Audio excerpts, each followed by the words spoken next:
와, 이 녀석 제법 묵직하구나 싶은 걸로 무를 골라 잡았더니 대충 2kg 정도 되는 것 같아요. 무 2kg를 원하는 크기로 잘라주세요. 무를 10cm 두께로 썰어주고 그걸 반 잘라 도톰하게 넓적넓적 잘라주면 크기도 일정하고 먹기도 좋은 석박지 모양이 됩니다. 그게 불편하시면 아예 1cm 두께로 쪼로록 잘라 그걸 4등분 하셔도 모양이 괜찮으니 취향껏 먹기 좋은 크기와 두께로 썰어주시면 되시겠어요. 여름무는 쌉쌀한 매운맛 때문에 절여서 수분을 좀 빼주셔야 맛있거든요. 큰 그릇에 옮겨 담고 굵은 소금을 반컵 준비해 골고루 뿌려주세요. 그리고 여름무를 절일 때 설탕 대신 물엿을 사용하시면 무의 매운맛도 사라지고 식감이 꼬들꼬들해져 훨씬 맛있답니다. 물엿 150ml를 넣어 소금과 함께 골고루 섞어주세요. 소금이 완전히 녹지 않아도 괜찮으니 대충 버무려 주신 후 2시간 절여주세요. 조금만 기다리면 무에서 수분이 빠져나와 수월하게 버무릴 수 있답니다. 절이는 동안 2~3번 물을 섞어주셔야 하는 건 다들 잘 알고 계실 거예요. 소금도 빨리 녹고 무도 빨리 절여질 테니 신경 써서 뒤적여주세요. 무가 절여지는 동안 양념을 만들어 볼게요. 믹서기에 고춧가루 150ml 넣어주세요.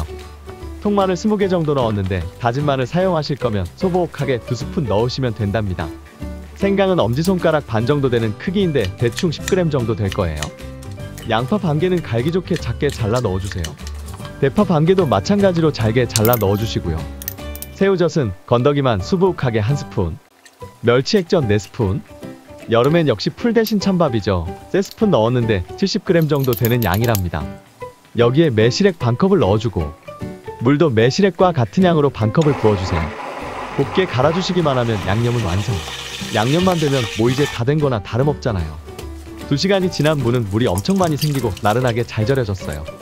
이건 헹구지 마시고 체에 받쳐 물기만 좀 빼주시면 됩니다. 물기 빠진 석박지를 큰 그릇에 담고 양념을 모두 부어 버무려주세요. 양념이 묽은 편이라 버무리는데 전혀 힘들지 않아요. 잘 버무려졌으면 김치통에 담아주시고 밑에 남은 양념으로 물을 최대한 덮어주세요. 이대로 뚜껑 닫아 실온이 아닌 냉장고에 넣어주시고 3~4일 동안은 저어주거나 섞어줄 필요 없이 그냥 놔두세요. 4도에서 5도가 일정하게 유지되어야 유산균이 활발해져 맛있게 숙성된답니다. 실온에서 숙성하면 거품이 생기고 온도가 일정하지 않아 최적의 숙성 정도를 찾기도 힘들거든요. 언제나 같은 맛을 유지해야 하는 국밥집에선 이렇게 냉장 숙성을 기본으로 한답니다. 4일이 지난 후 한번 섞어주시는데 냉장고 온도에 따라 다르겠지만 아직 익진 않았어도 무의 맛이 좀 들었어요. 다시 냉장고에 넣어 일주일에서 보름 정도 취향껏 익혀주시면 된답니다. 실온에서 익히는 것보다 시간이 오래 걸리지만 맛은 정말 나무랄 데가 없네요.